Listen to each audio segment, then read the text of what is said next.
So in this lesson we will discuss the contraction within a tensor. ठीक है, contraction क्या है? This is another order reducing operation like the inner product but is applied to single tensors. ठीक है, inner product में हम क्या कर रहे थे कि दो टेंसर्स को हमने जब मल्टीप्लाई करना है, उनका इनर प्रोडक्ट लेना होता है, तो हम उनको एक टेंसर के एक अपर इंडेक्स को दूसरे टेंसर के एक लोअर इंडेक्स के साथ इक्वेट करते हैं. ठीक है, यहाँ क्या है, कॉन्ट्रैक्शन का जो ऑपरेशन है वो दो टेंसर्स के बिटवीन नहीं है, वो सिंगल टेंसर के अंदर है कि एक ही टेंसर के अंदर हम उसके एक अपर इंडेक्स और एक लोअर इंडेक्स को इक्वेट कर देते हैं.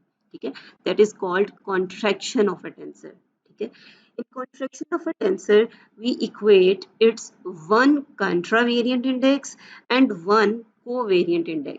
ठीक है, यहाँ तो आप सिर्फ कॉन्ट्रैक्शन के बारे में पढ़ेंगे. जब आप फर्दर टेंसर इक्वेशंस और उनके डिटेल में टेंसर ऑपरेशंस आते हैं तो वहाँ ये कॉन्ट्रैक्शंस फिर यूज होती हैं. तो कॉन्ट्रैक्शन बेसिकली क्या है? For example in the tensor this, ऐसा आपके पास टेंसर है और उसके p कंट्रावेरिएंट इंडिसेस है, q कोवेरिएंट इंडिसेस है. ठीक है, तो दरमियान से कोई सा भी हम यहाँ से i इंडेक्स उठा लेते हैं, i अल्फा, और यहाँ से j इंडेक्स उठा लेते हैं, j बीटा, और उनको इक्वेट कर देते हैं with some another index mu, या आप i alpha j beta is equal to i alpha भी कर सकते हैं. ठीक है, मीन्स कि आपने इनको इक्वेट करना है, वो डमी इंडेक्स बन जाएगा. तो ये इस ऑपरेशन को हम कहते हैं कि दिस इज कॉन्ट्रैक्शन. ठीक है, तो ये जो रिजल्टिंग टेंसर आ जाता है ये कॉन्ट्रैक्टेड टेंसर है. This is called a contraction of S with indices I alpha and J beta. और अब जो रिजल्टिंग टेंसर आया उसका रैंक भी कम हो गया है. ठीक है, उसका रैंक 2 टाइम्स कम हो जाएगा क्योंकि एक इंडेक्स उसका कंट्रावेरिएंट इंडिसेस में से रिड्यूस हो गया और एक कोवेरिएंट इंडिसेस में से रिड्यूस हो गया. तो कॉन्ट्रैक्शन में भी जिस तरह इनर प्रोडक्ट में 2 टाइम्स उसका टेंसर का रैंक कम हो जाता है. ठीक है, दोनों टेंसर्स के सम से. यहाँ सिंगल एक टेंसर में आप जब कॉन्ट्रैक्शन करते हैं तो उसका जो रैंक है वो पहले से 2 टाइम्स लेस हो जाएगा.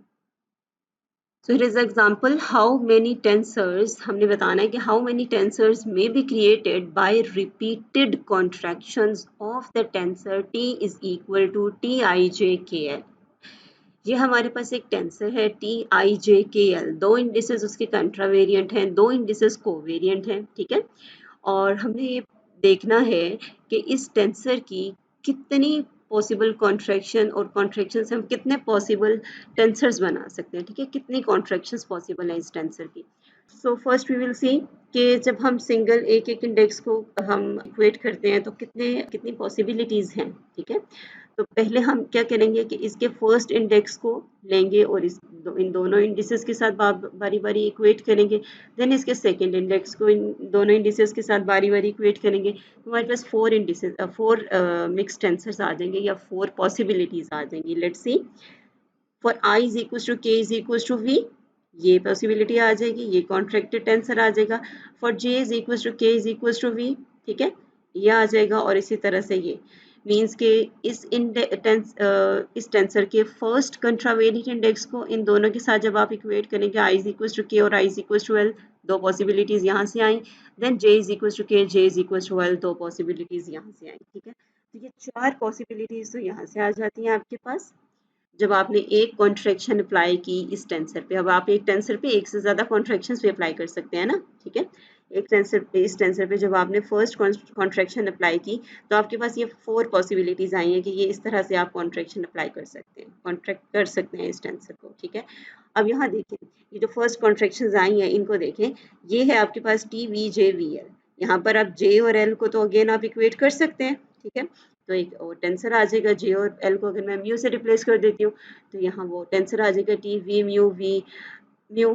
ठीक है, और सिमिलरली यहाँ आप आई और एल को इक्वेट कर सकते हैं, यहाँ आप जे और के को कर सकते हैं, यहाँ आप वी आई और के को कर सकते हैं. सो जो डबल कॉन्ट्रैक्शन है मीन्स के फर्स्ट टाइम जो कॉन्ट्रैक्टेड टेंसर्स आई हैं उन पे अगेन जब कॉन्ट्रैक्शन अप्लाई करेंगे तो फिर हमारे पास क्या बनेगा, वो जीरो ऑर्डर टेंसर बन जाएगा. पहले इस टेंसर का रैंक 4 था. ठीक है, दो कंट्रावेरिएंट इंडिसेस थे और दो कोवेरिएंट, तो रैंक 4 था.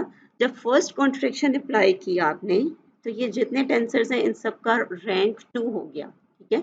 अब जब इन टेंसर्स पे फर्दर कॉन्ट्रैक्शन आप अप्लाई करेंगे तो अगेन 2 टाइम्स आपका इस टेंसर का रैंक लेस हो जाएगा, तो वो जीरो ऑर्डर टेंसर बन जाएगा, मीन्स कि स्केलर बन जाएगा। ठीक है, तो ये डिटेल में लिखा हुआ है यहाँ कि किस तरह आप फर्स्ट टाइम जो कॉन्ट्रैक्शन के अंदर आप जब इंडिसेस को अगेन इक्वेट करते हैं तो आपके पास क्या पॉसिबिलिटीज आती हैं। सो टोटल आपके पास ये बन जाती हैं 6 डिस्टिंक्ट टेंसर्स, 6 डिस्टिंक्ट पॉसिबिलिटीज बन जाती हैं, 6 डिस्टिंक्ट कॉन्ट्रैक्टेड टेंसर्स आपके पास आते हैं जो टेंसर आपको गिवन है उसकी कॉन्ट्रैक्शन से। ठीक है, नेक्स्ट क्वेश्चन है हमारे पास, show that any contraction of the tensor t is equal to T I J K results in a covariant tensor of rank 1 या covariant vector।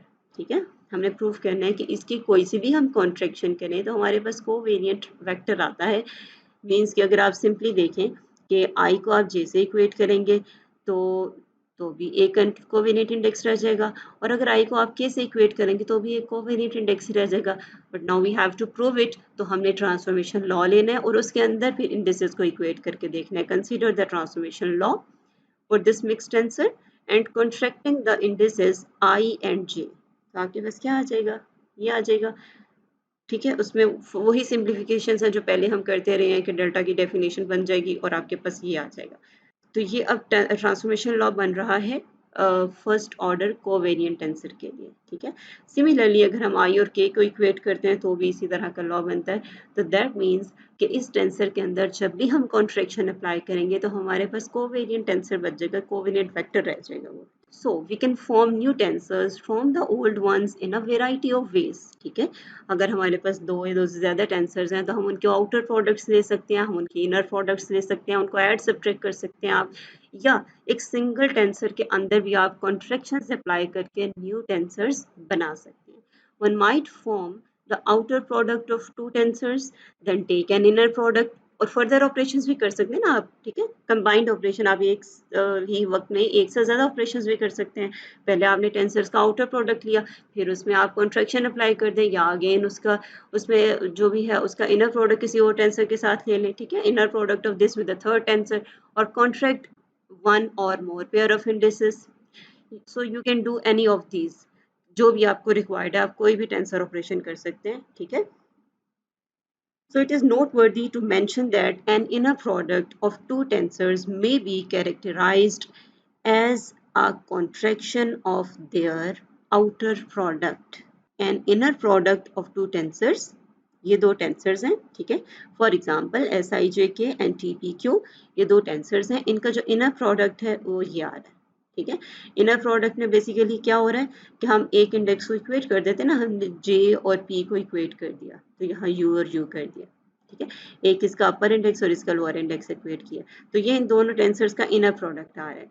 तो हमारे पास क्या है कि दो टेंसर्स का जो इनर प्रोडक्ट है वो बेसिकली हम कह सकते हैं कि उनके आउटर प्रोडक्ट की एक कॉन्ट्रैक्शन है। हाउ, सी हियर, ये दो टेंसर्स, इनका आप आउटर प्रोडक्ट लेंगे तो सिंपली दोनों टेंसर्स को मल्टीप्लाई करना, कोई इंडिसेस को इक्वेट नहीं करना। ठीक है, और इस प्रोडक्ट के अंदर जब आप एक कॉन्ट्रैक्शन करेंगे ये एक टेंसर आ जाएगा ना। ठीक है, एक टेंसर आ जाएगा और उसकी जब आप कॉन्ट्रैक्शन करेंगे जे और पी को अगर हम इक्वेट कर देते हैं उस प्रोडक्ट टेंसर में, तो आपके पास अगेन यही टेंसर आ जाएगा। So inner product of two tensors can be regarded as the contraction of their outer product. Here is the question. Suppose that S is equals to Sijk and T is equals to Tij are tensors from which a contravariant vector Vi is to be constructed using a combination of outer or inner products and contractions। इन दोनों tensor से हमने एक contravariant vector बनाना है, constructed using a combination of outer inner products और and contractions. ठीक है, हम इनका आउटर प्रोडक्ट लेके दिखाएंगे, इनर प्रोडक्ट या फर्दर कॉन्ट्रैक्शन, हमने बताना है कि इन दोनों पे हम किस तरह से कोई ऑपरेशन अप्लाई करें, इनका आउटर प्रोडक्ट लें, इनर प्रोडक्ट लें या कोई कॉन्ट्रैक्शन करें कि हमारे पास रिजल्टेंट जो है वो एक कंट्रावेरिएंट वेक्टर है। फर्स्ट पार्ट में हमने शो करा, show that there are 6 distinct possibilities for V I. ठीक है, कि हम इन ये जो पॉसिबिलिटीज़ हैं डिफरेंट ऑपरेशंस करने की, कि अगर हम एक आउटर प्रोडक्ट लेने से बन रहा है या इनर प्रोडक्ट लेने से या कॉन्ट्रैक्शन से, वो सारी पॉसिबिलिटीज़ हमने बतानी है कि how many possibilities are there to form a contravariant vector from these two tensors, ठीक है। वो पॉसिबिलिटीज हमने बतानी है कि वो 6 आती हैं। बी पार्ट में हमने शो करना है, show that each possible V I is obtainable as a contraction of an inner product S T. So let's start in A part. We have these two tensors, S is equals to SIJK and T is equals to TLM, ठीक है। Indices को just हमने change किया, ये भी IJ था, यहाँ भी IJ यूज हो रहे थे, तो हमने इसको LM कर दिया। Consider the outer product. अब आउटर प्रोडक्ट में तो सारे इंडिसेस डिफरेंट होते हैं ना, तो इसलिए यहाँ हमने TLM किया। ये आउटर प्रोडक्ट आ रहा है इसका, इसको हमने एक थर्ड टेंसर का नाम दे दिया, ठीक है। थर्ड टेंसर का नाम दे देते हैं ना, उसमें उस रैंक ऐड हो जाते हैं, IJ L आ जाएगा और नीचे KM आ जाएगा। Then contravariant vectors can be obtained as the double contraction. अब इसकी जब हम डबल कॉन्ट्रैक्शन करेंगे तो एक कंट्रावेरिएंट इंडेक्स बच जाएगा, और वो कितनी डबल कॉन्ट्रैक्शंस पॉसिबल हैं वो यहाँ ये लिखी हुई है, ठीक है। आप देख सकते हैं देयर आर 6 पॉसिबिलिटीज। पहले हमने क्या किया, हमने आउटर प्रोडक्ट लिया और उसकी कॉन्ट्रैक्शंस लेके शो किया कि हम इन दोनों टेंसर से एक कंट्रावेरिएंट टेंसर ऑफ रैंक 1 बना सकते हैं, मीन्स कंट्रावेरिएंट वेक्टर। और उसके लिए कितनी पॉसिबिलिटीज हैं बाय दिस मेथड कि आउटर प्रोडक्ट के बाद हमने कॉन्ट्रैक्शन करनी है, there are 6 possibilities. B part में हमने शो करना था कि वो जो ईच पॉसिबल वी आई है, जो हमने फर्स्ट पार्ट में पॉसिबिलिटीज लिखी हैं, ठीक है, जो फर्स्ट पार्ट में हमने 6 पॉसिबिलिटीज लिखी हैं, they these are obtainable as the contraction of an inner product S T, ठीक है। तो ये हमारे पास पॉसिबिलिटीज आई थी, डबल कॉन्ट्रैक्शन इस टेंसर के अंदर हमने जब की थी, ठीक है। इसमें फर्स्ट वन को ले लें, एस यू यू के यू यू वी के यू वी, ठीक है। तो first one possibility is you, और इसके इंडिसेस हैं यू वी के यू वी, और उसके कोरिस्पॉन्डिंग वो जो हमने एस और टी में इंडिसेस को इक्वेट किया वो इस तरह से आ जाएगा, ठीक है। This may be obtained by first taking the inner product SIVLTKV, ठीक है। एक्चुअली जो ए पार्ट में हमने किया था वो हमने पहले आउटर प्रोडक्ट लिया और देन 2 कॉन्ट्रैक्शंस अप्लाई किए हैं, ठीक है। हमने शो करना है कि ये जो हमने पॉसिबिलिटीज लिखी हैं फर्स्ट पार्ट में, ये हम इस तरह से भी निकाल सकते हैं कि इन दोनों टेंसर्स का हम इनर प्रोडक्ट लें।